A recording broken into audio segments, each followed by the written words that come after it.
James Wan. The guy has done some crazy stuff, but today we're going to talk about Malignant. Hello. Hello, Austin.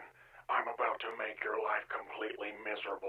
Honey, is that you? What is up, Flick fans? Welcome back to my channel. As always, we're talking every movie and TV show on streaming, and today on HBO Max and in theaters, there's a brand new horror movie. It's called Malignant. Oh my goodness, we're going to talk about it. Spoiler-free thoughts in this video, but we may do a spoiler review. If you like this review, drop your thumbs up. Let's do it. So, Madison, which is my wife's name, is paralyzed by shocking visions of grisly murders, and her torment worsens as she discovers that these waking dreams are, in fact, terrifying realities. Annabelle Wallis plays Madison. Maddie Hassan plays Sydney. George Young plays our detective here, and Madison's past is a big question mark at the beginning of this movie. We don't really know where she came from. We just see what she's going through now, and she is in an abusive relationship that we see at the start of the film, but that goes somewhere, and then beyond that, there is this mystery behind what in the world is happening to those around Madison. So as the movie progresses, we explore her past, what is making all of these things go the way they are going. She has Sydney by her side throughout the entire movie, and as we progress further into these situations and things start to get a bit more hectic, other people come into their lives, and it's really hard to buy or believe what's going on. And as we always get in a horror movie like this, as people continue to see things, even though they're slightly opening up to the idea that crazy things are at play, they're still having trouble buying it until everything hits the fan in the third act. One of the craziest third acts I've seen in a movie in quite some time. Here's what I love about James Wan. Are you ready? And especially when you're looking at this movie specifically, he said, I want to make a film that combines various genres but brings back something that we haven't seen in quite a long time. A campy, slightly campy at times. I mean, it takes itself a bit more serious than it should occasionally, but a campy horror movie that leans very heavily into the idea that it wants to be a full-on slasher with sci-fi elements, with that pure horror, that terror that James Wan often brings to his movies in this genre. And we've seen various versions of what he can do. Full-on body horror, blood and gore in Saw, what The Conjuring does with the supernatural, and then you get into this mixture that he provides in his other movies. Where does Aquaman fall? Well, he also tackles action in superhero movies, but Malignant is a combination of what he does best, in my opinion. Even though there are elements to this story that didn't quite work, and like I said, the lean into camp here is very evident, and if you don't like that in a horror movie, you may not love this film. And I'm already seeing just a bit of divisiveness, but my headspace going into this was, oh, it's not a good sign. You know why? Because the movie didn't really have a lot of screenings, and the embargo didn't lift until early this morning, and the word was that it was for spoilers because of how crazy and hectic this third act is. But I'm sitting back thinking, they don't have a lot of confidence in this film. But after seeing the movie and seeing how it plays for whatever audience is watching, I think Malignant is going to tap into something that we haven't seen quite some time within the genre. That's all throughout. The self-aware feeling you get while watching this movie, and the fact that it goes so hard in the paint. That's a basketball reference. Because you don't just get the gore or the blood and those moments that if you're a slasher fan, you're going to absolutely love.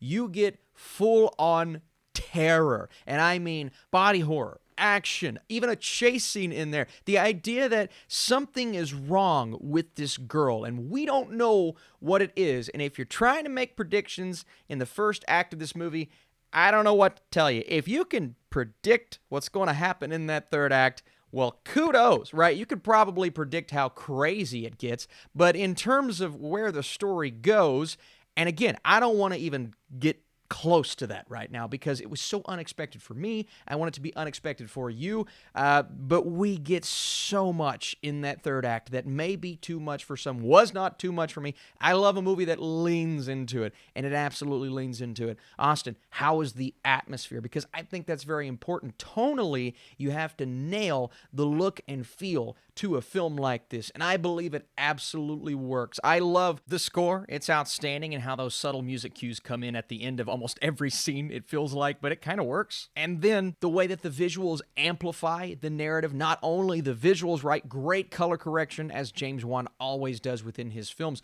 but you also get those scares and those moments.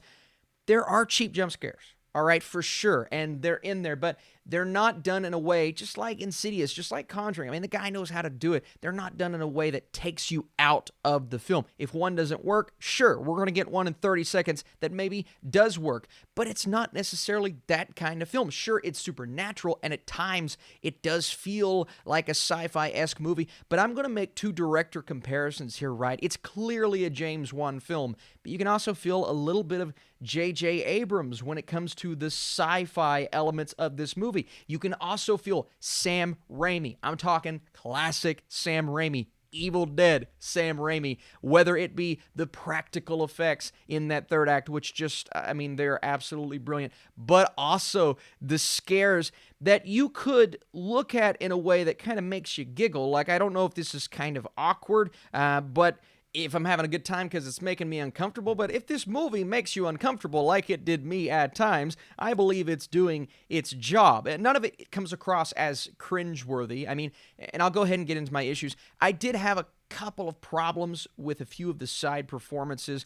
It's just the looks that they give to the camera, kind of the nods, and then the interactions between the characters. Some of them didn't feel as authentic as the movie wanted them to feel, and they definitely go for those one-liners, right? The clear one-liner that you often get in a movie like this.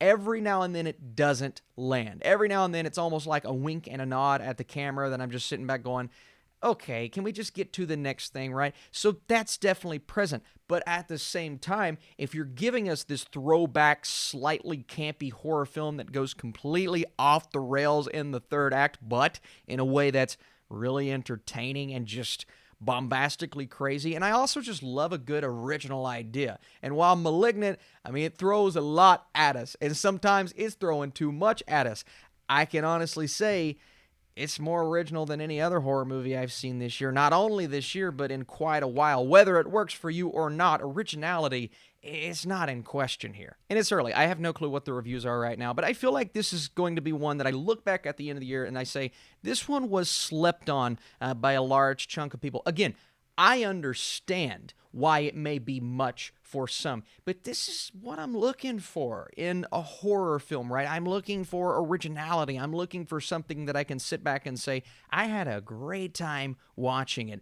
Entertainment value, but also aesthetically, atmosphere, all of those things come together because Wan is a very competent director, solid cast, right? Again, some performances, but at the end of the day, the third act, yeah. The third act, it gets crazy, y'all. It gets crazy.